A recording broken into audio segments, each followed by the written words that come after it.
Mula sa makasaysayang pagbubukas ng kauna-unahang Pro Billiards League sa Pilipinas na SBA, ngayon nalalapit na ang Championship Week nito kung saan magtatapatan ng best two teams sa Sharks Arena. Kung ano mga dapat nating asahan, tutukan sa report na ito.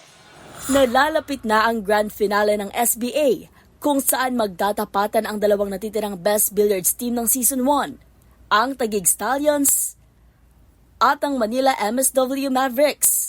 At bago ang inaabangang laban na magsisimula sa December 16, humarap ang mga pool players sa isang media press con kasama sina SBA founder Hadley Mariano at ang managing director na si George Ho. Siyempre, masaya, excited, mixed emotions eh. Medyo may konting nervous din. Masaya ako na nakarating yung team namin sa finals po. At saka gagawin ko po yung makakaya ko na 100% nalalaro ko. Pero may bibigay ko lang na contribution sa team ko. Sa pangalawa ko sa inaasahan namin, bukod sa aming team captain na wala ngayon si Baset Mukaibat. Kailangan ako, kung masama siguro ang may lalaro ng captain namin, kailangan ako talaga yung mag-step up kasi ako ang pangalawang inaasahan. Ayun. Bibigay ko lang yung best ko. Sa mga kalaban ko, hindi ko naman inaalala yan. Puro talo sa akin yan. Mga sa labas yun, sa labas. Ewan ko lang dito. Yan, galingan na lang din nila. Good luck.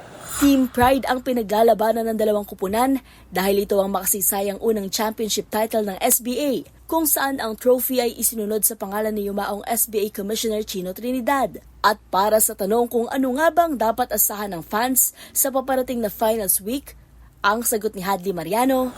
Itong Manila at itong Taguig, pagka naglalaro yan dito sa Sharks Arena, talagang punong-puno. So definitely sobrang daming tao dito sa December 16.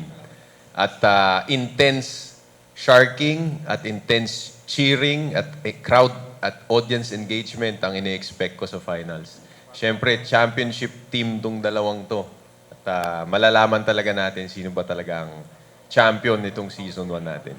Para sa mga SBA fan na interesadong matunghayan ng Championship Week, maaari itong mapanood ng live at libre sa Sharks Arena sa Tomas Moratos sa Quezon City. Para naman sa mga hindi makakapunta sa venue, maaari itong mapanood live sa Facebook, YouTube at sa official social media platforms ng SBA.